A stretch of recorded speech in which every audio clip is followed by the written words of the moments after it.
참 예수님, 오늘은 3월 14일 사순 제1주간 목요일입니다. 복음 말씀 듣겠습니다. 마테오가 전한 거룩한 복음의 말씀입니다. 그때 예수님께서 제자들에게 말씀하셨다. 청하여라, 너희에게 주실 것이다.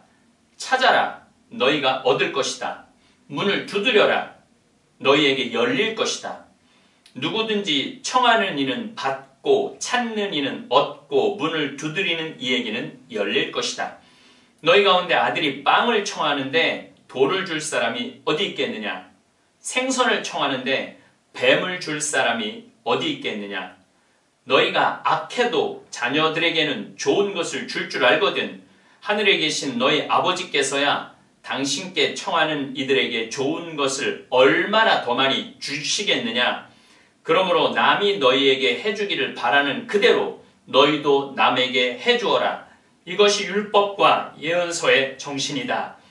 주님의 말씀입니다. 그리스도님 찬미합니다. 오늘 예수님께서 청하여라, 주실 것이다 말씀하십니다. 생태마을에 직원이 40명 정도 있습니다. 직원들 자녀들이 결혼하는 경우도 있고 또 가족 중에 누가 아픈 경우도 있습니다. 또 개인적인 사정이 있어서 쉬고 싶은 경우도 있습니다. 지금 생태마을 직원 둘이 30일 동안 스페인 산티아고 순례길을 걷고 있습니다. 한 달 동안 휴가를 청했습니다. 만약 그 두 직원이 1년 전에 시부님 저희들 산티아고 가고 싶습니다. 한 달 휴가 주십시오 라고 청하지 않았으면 저는 끝까지 그들의 마음을 몰랐을 것이고 그들은 산티아고 순례길을 가지 못했을 것입니다. 청했기 때문에 받은 것이죠. 하느님도 마찬가지입니다. 여러분들의 간절한 청이 있으면 청을 드려야 합니다. 그래야 주실 수 있습니다. 예수님께서도 요나의 기적밖에 줄 수 없다고 하셔도 몸이 아파 찾아오는 사람들, 나우 환자들, 중풍 환자들, 귀머거리, 앞 못 보는 사람들, 그 사람들의 도움을 거절하지 않으셨습니다. 왜냐하면 간절하게 청했기 때문이죠. 또 찾아야 합니다. 목마른 사람이 우물 판다고 우리 삶에 귀중한 것을 찾아 나서야 합니다. 사실 여기에는 복잡한 신앙과 철학적 요소가 있습니다. 찾는데 권력을 찾느냐, 돈을 찾느냐, 진리를 찾느냐, 행복을 찾느냐, 무엇을 찾느냐에 따라서 인생길은 하늘과 땅으로 나뉠 수 있습니다. 어떤 사람들은 서울대학을 찾기도 하고 로또를 찾기도 하고 또 집값이 10배, 100배 오르는 걸 찾기도 하는 경우도 있습니다. 제대로 된 진리의 삶을 찾아야 합니다. 아무거나 청하고 아무거나 찾을 수는 없죠. 하느님께서 원하시는 것을 청하고 하느님께서 원하시는 것을 찾아야 합니다. 결론으로는 문을 두드려야 합니다. 이 부분은 제 신앙 고백을 아니할 수 없습니다. 저는 신학생 때부터 생태마을을 만들어서 한국 교우들뿐 아니라 전 국민이 와서 쉬는 쉼터가 있기를 원했습니다. 그래서 계속 두드렸습니다. 만나는 사람들마다 두드리고 하느님께는 10년 이상을 두드렸습니다. 그랬더니 우리 수원교구에서는 평창에 땅을 주시고 이제는 돌아가셨지만 원로, 김창린, 필립보, 그래서 우리가 성필립보 생태마을입니다. 신부님께서는 지금 강원도 평창에 200명이나 되는 분들이 피정할 수 있는 피정집을 지어서 저에게 주셨습니다. 또 저는 신부가 돼서 한 4, 5년 지나고부터는 언젠가 아프리카에 생태마을을 꾸며야 되겠다고 벌써 20년 전부터 문을 두드렸더니 잠비아 정부에서는 1,000만 평의 땅을 주고 지금은 100명이 머무는 수녀원건 교리신학원은 완성 단계에 들어섰고 잠비아에 500만 명 가톨릭 신자들이 있는데 이 신자들을 위한 목자, 사제 양성을 위한 신학교도 올해 개교를 해서 입학생을 받을 정도로 공사가 진행되었습니다.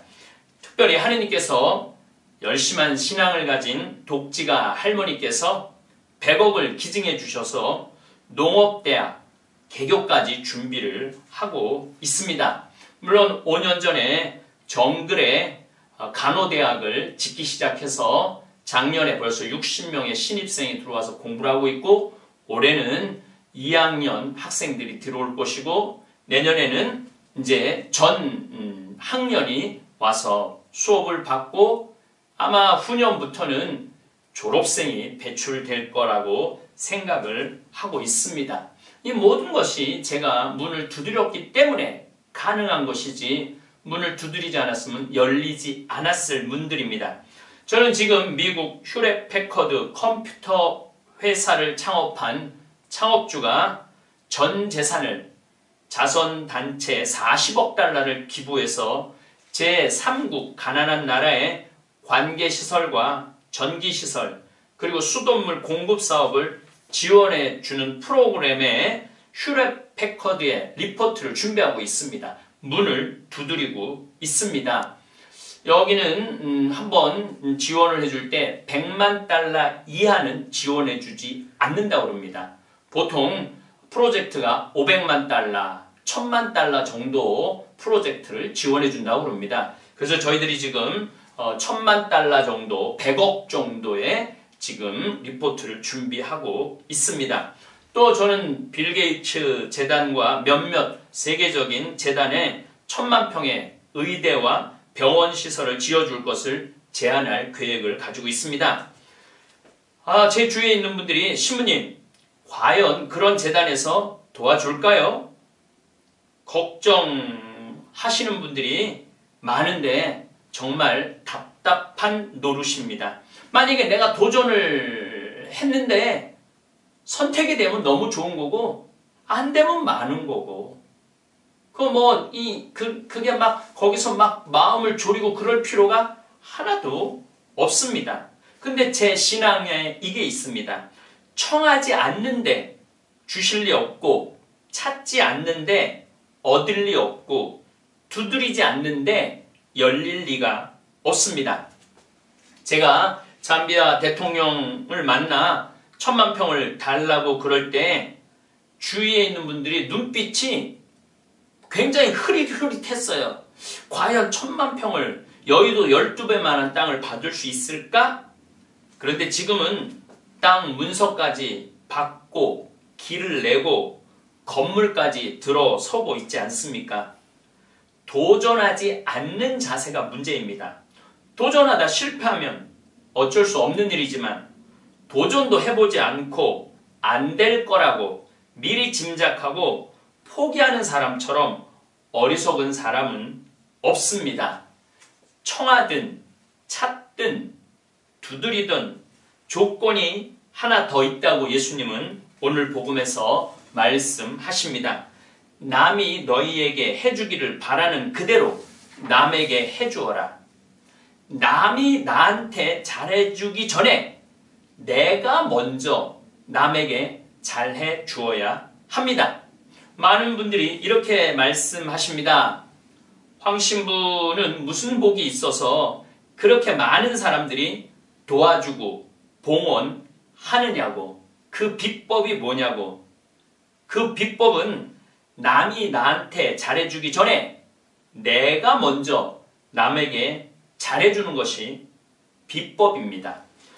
예수님은 고객 만족을 넘어 고객 감동을 넘어 고객 기절을 가르쳐 주셨습니다. 마지막 날 제자들의 발을 씻어준 것은 고객 기절입니다. 그리고 성금요일 날 십자가에서 나를 위해서 목숨을 바치시면 나도 예수님을 위해 목숨을 바치지 않겠습니까?